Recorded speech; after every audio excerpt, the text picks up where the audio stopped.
Are you guys using Angular 2 yet? If you're not, you should be. And let me explain why you should be. First of all, you can make fantastic stuff with it. Look at these examples that I have on madewithangular.com. We have Encyclopedia Britannica, Wolfram Alpha, we have the Weather Channel, we have Upwork, that's a big one. I didn't know that existed. We have Google Partners, and of course Google would use it because they kind of invented it. And why are all these people switching to Angular? What's so great about it? Well, Angular is simply a JavaScript framework.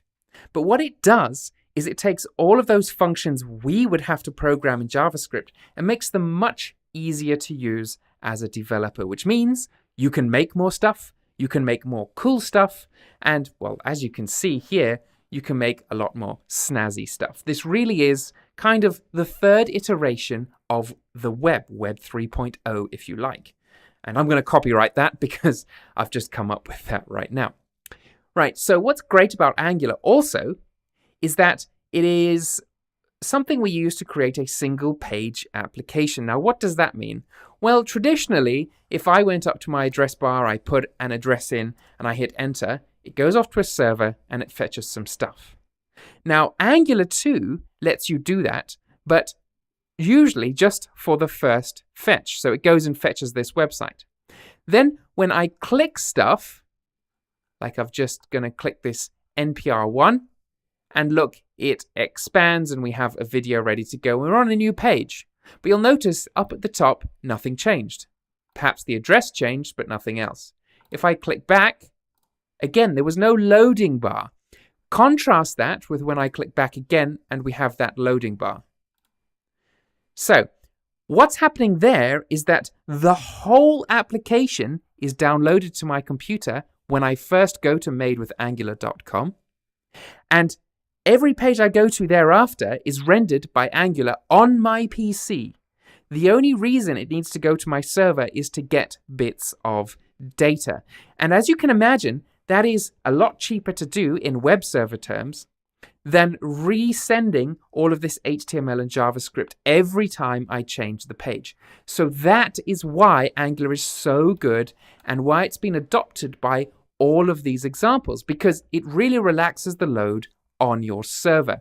It makes what we call a single page application. So this entire channel is going to be devoted to teaching Angular and all of its related concepts. And I'm going to specify at this point, we're going to teach Angular 2, but when Angular 3 comes out, I'm going to change everything over to that, of course. So without further ado, let's install Angular and edit our very first code.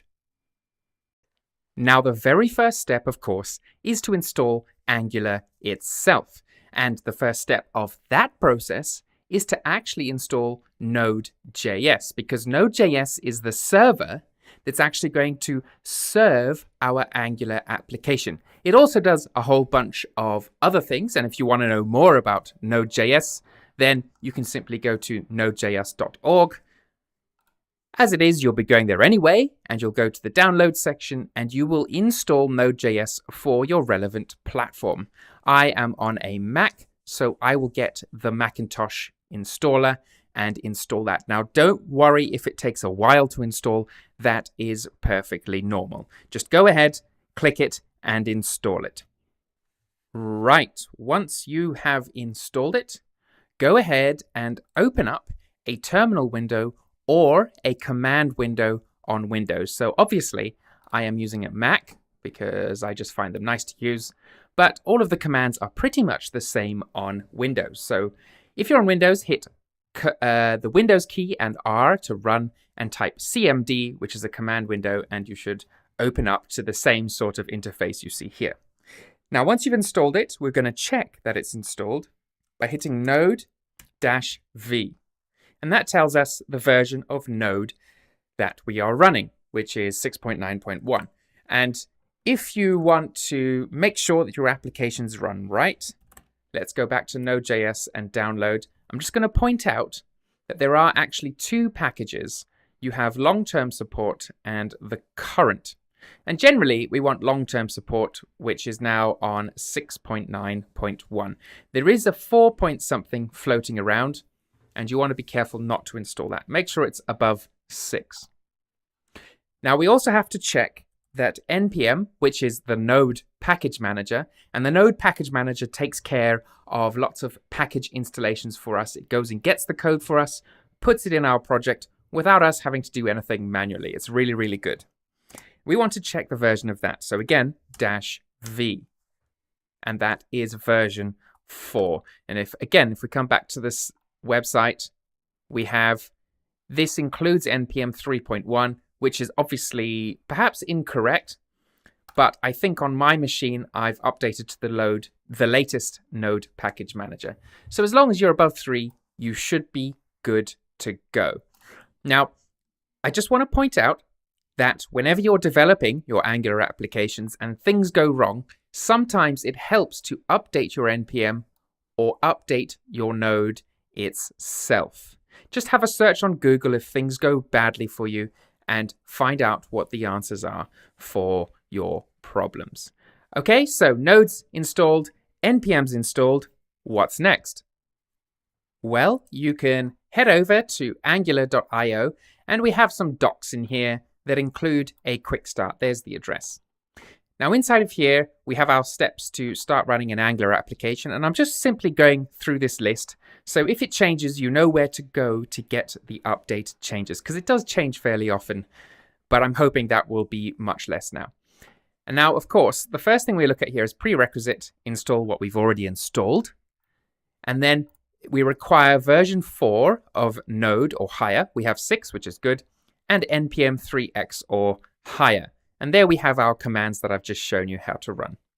Okay, so our server's ready, our Node package manager is ready. Now we are ready to actually start creating Angular projects. So that's what I'm going to show you in the next lecture.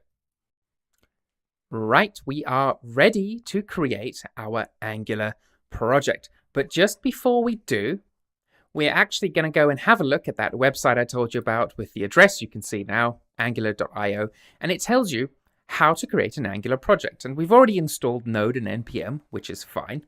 But now we have some other things, like we have to create the project folder, create config files, and install packages. Now, all of these instructions take us through what we have to do very nicely, but they don't really kind of explain what's going on. So I'm just going to give you a quick overview, and then I'm going to show you a much quicker way to do it. So first of all, we have to create this package.json file. And this tells us what kind of dependencies we need for our project. So which things we need to have in there. And if we scroll down, this website gives us a few of them. So we have a name, and we have a version, and that's, of course, we set ourselves. We have some scripts that define how we run our server. I wouldn't worry about this for now. We have licenses. So this is important if you don't want people to copy your code. We have some dependencies, which tells us we need Angular stuff. We need common, compiler, core, forms, all these kinds of things. Don't worry about them for now. I'm just pointing out that they exist. We need lots of things like TypeScript, light server, etc., etc. And then, of course, we have another file, tsconfig.json, and this tells us how the TypeScript compiler generates JavaScript from the project's files. Now, what does that mean? Well, it means that we're actually writing in TypeScript, which is a much nicer way to write JavaScript. It's more of a classical programming way. And as we start to create applications, you'll see how it's much easier than actually using JavaScript. Because JavaScript to me has always been kind of freeform with no structure. TypeScript gives it that structure that I think it really needs to take off for the classical programming crowd. Then what else do we have? We have the systemconfig.js, and this just sets a bunch of globals through this function global here. Now, don't worry about any of this. You don't have to create any of this. There was a time a few months ago when you would have had to create it and then actually install your packages. But as of now, we are going to use the brand new way of creating Angular 2 applications through this command line. Now, most things we create through the command line use what's called a command line interface, which is just as it sounds, we use the command line as an interface.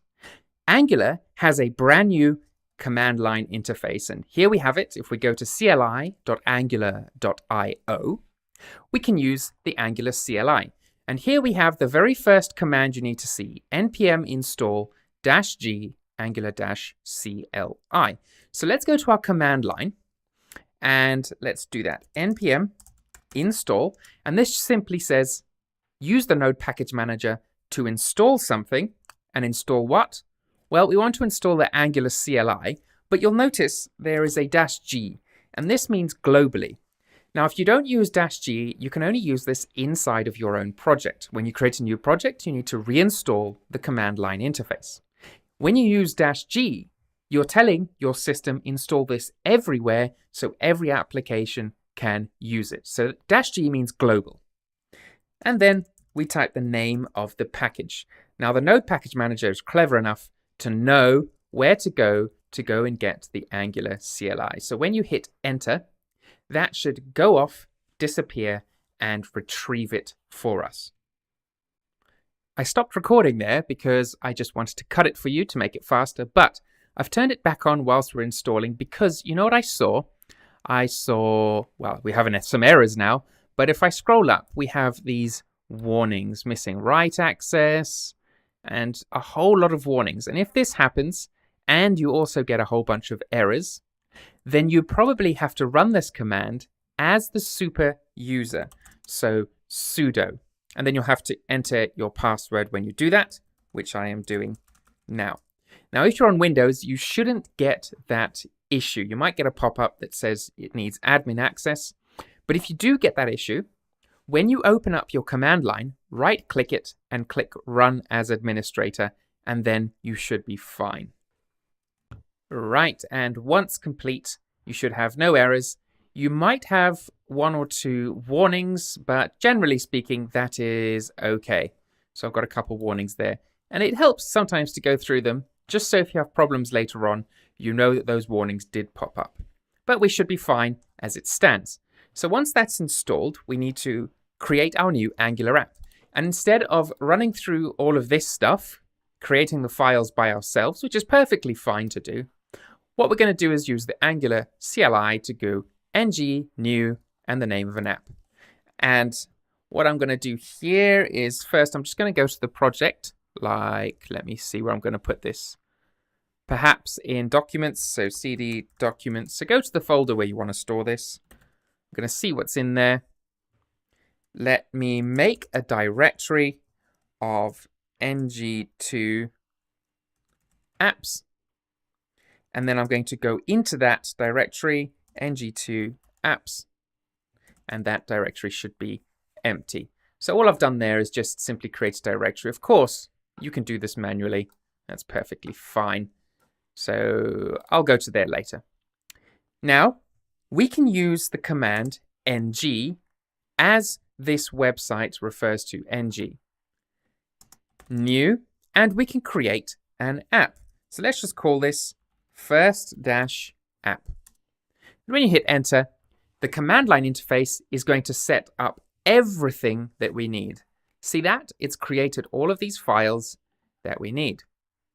So if we now go to that directory, I'm going to show that in the enclosing folder.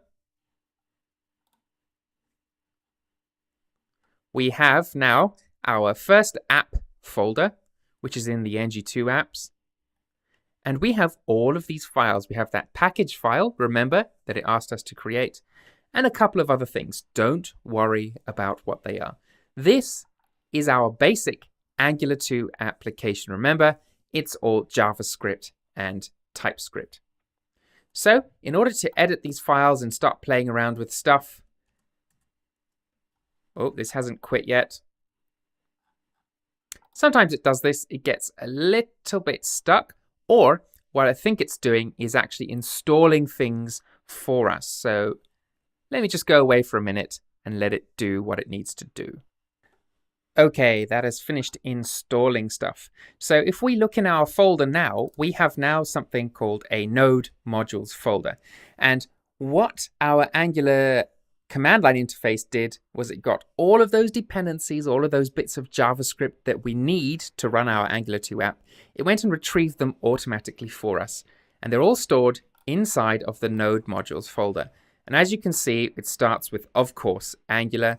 We have the CLI, we have Angular tools, and we have a ton of stuff. We will never, ever go inside this folder or use it, unless it's an extreme case, in which case we need to fix a bug. But I promise you will never need to do that. Right, so that has really simplified our life in installing an Angular 2 app. It's now ready to go. So how do we run it? Well, apps usually run on a local server if we're developing on our machine. And the local server is stored at localhost. At the moment, it tells us there is no such thing. And that is because we need to start our localhost with this command called ngserve. So, first of all, we need to go into our first app folder and then type ngserve. And Angular, or the command line interface, is going to go and look for all of our Angular stuff, compile it together, and serve it out and tell our computer, when you go to localhost, go to this web server that I've created. So there you can see that command. Angular Live Dev Server is running on this address. And that address is running on port 4200. So your port can be anything. You can change that if you want, but there's no need to at this point. Let's go to localhost 4200 and hit enter. And voila, our app works. So thanks to the Angular CLI, we have had to do no manual rubbish. We've just created our Angular app. We have served it up in our Node.js server, which is currently running. So that is how you create an Angular 2 app, and that is how you run it on a server. Now, much later on in other sections, I'm going to show you how to install this on a real live server. But the whole process you've seen here of starting the server is pretty much the same. So everything just works how it should. In the final lecture, in this section, I'm just going to show you some very, very basic ways of editing a couple of bits and pieces in your app, just so we can get a flavor, a feel for what it's like to actually build and create an Angular 2 app. Okay, in the final part of this section, we're just going to do a little bit of editing. Remember, we have our Angular 2 app ready and running on localhost and port 4200. Our app works. It's a bit plain at the moment, so let's change that. Let's go to the folder where our app is stored, and you'll notice that all of these files have an ending of different sorts, but basically they are all text files. So you can use any text editor to edit them. Now, I've got a whole bunch installed on here, and you might have your favorite. And in the next section, I'll show you which one I would prefer for you to use, because I use it and I think it's great, and it really helps narrow down the errors that you might have. But for now, we're just going to use any text editor you have. Go to your apps folder, and then look inside here. We have these folders, E2E. That doesn't sound like it's our app. We have the modules folder. Remember I said don't touch stuff in there. We have the package.json folder, which contains all of the stuff we need for our app. And we also have this folder, source. Now, if you go in there, what you're going to see is 3 other folders, perhaps more, perhaps less, depending on your version.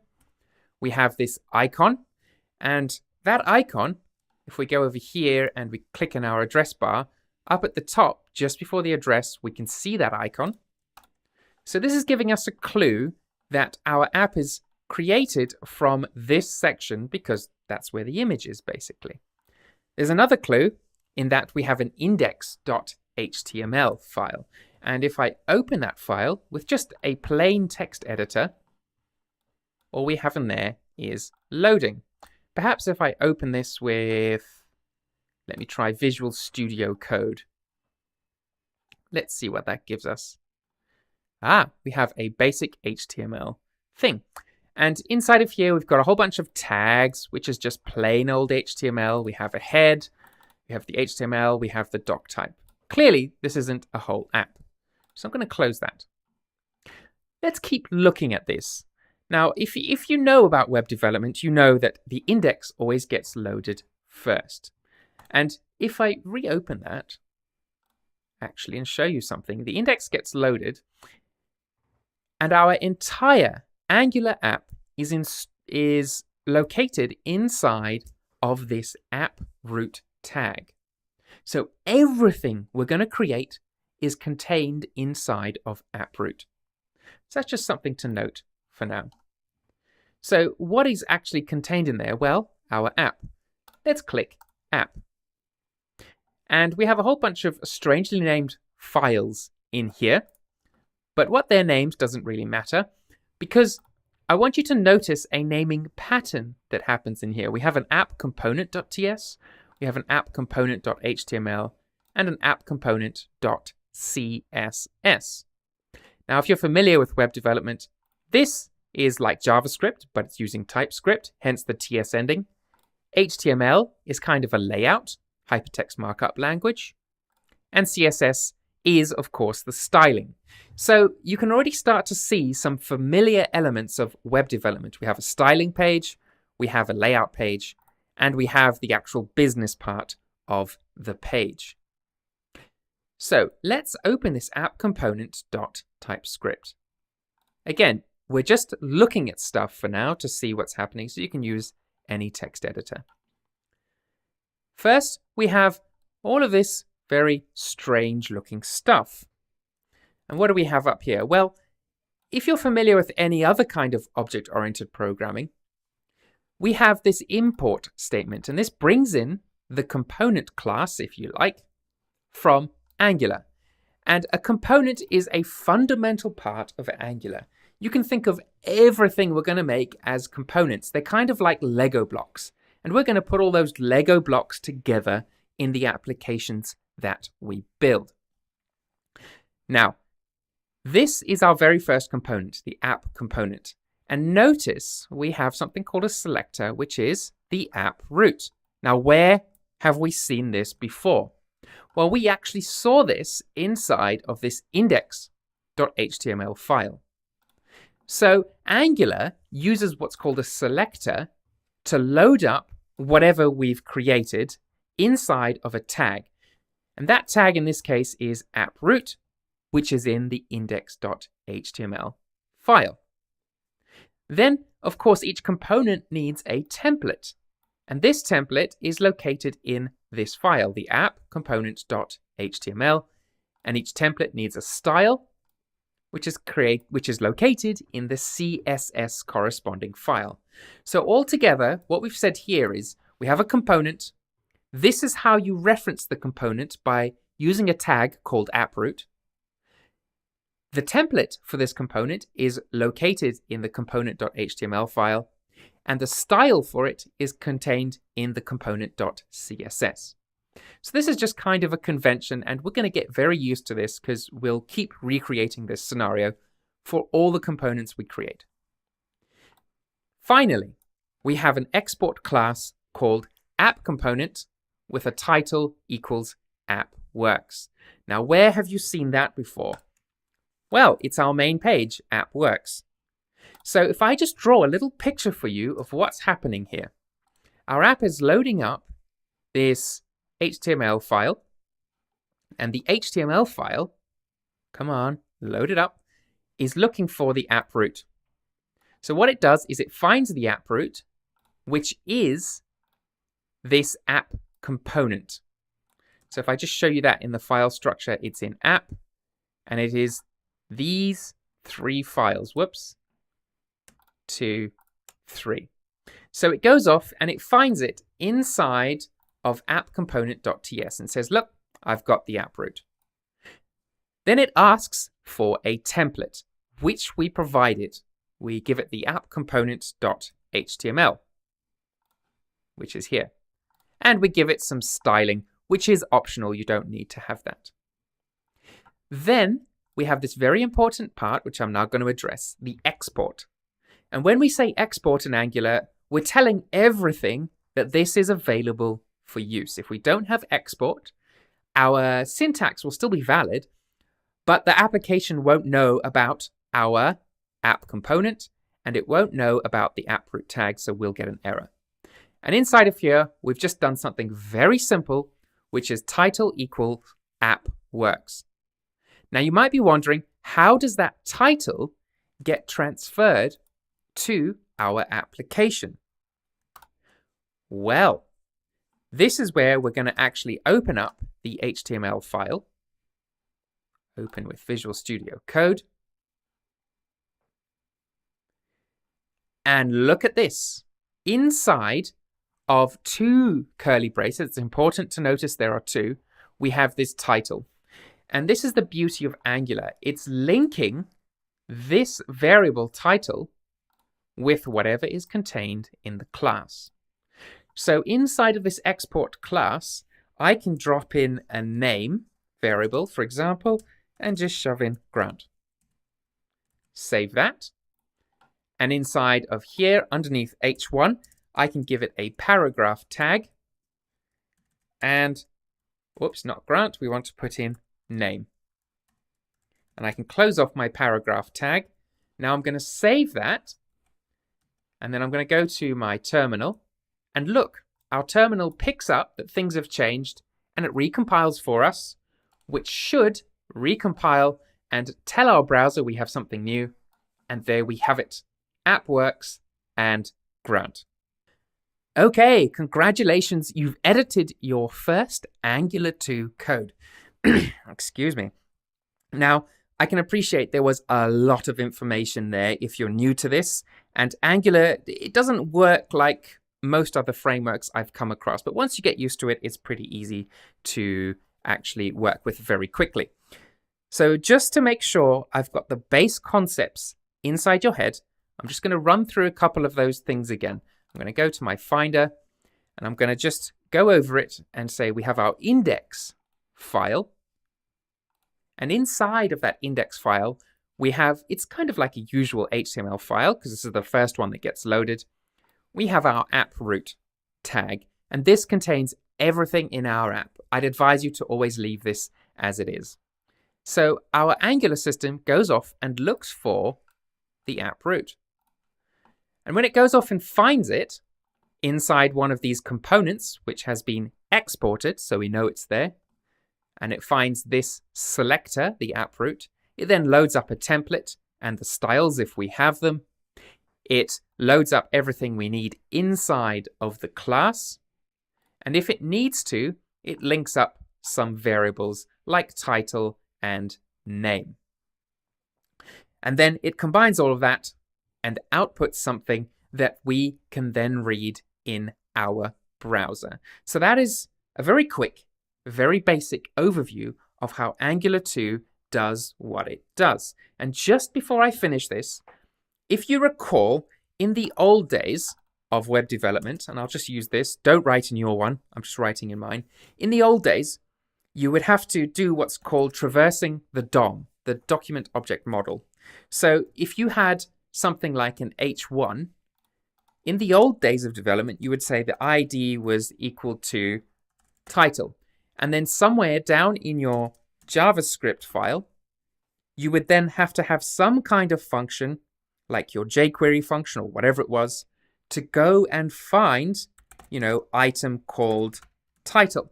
And this, ladies and gentlemen, is extremely inefficient because you have to go all the way down this tree of elements. You'd have to search everything until you come across this item of title, and then you would make that equal to whatever your variable was. And I know I haven't used proper language here, but you get the idea. So that traversing the DOM is incredibly expensive to do in terms of processing power and slows things down. And what Angular does is behind the scenes, it registers all of these variables, all of these DOM elements if we need them to be registered, and it makes them freely available for use by our JavaScript or TypeScript program. And that means we get enormous benefits in terms of performance. So Angular apps are really, really fast, and Angular 2 apps even more so. Right, so that concludes this module.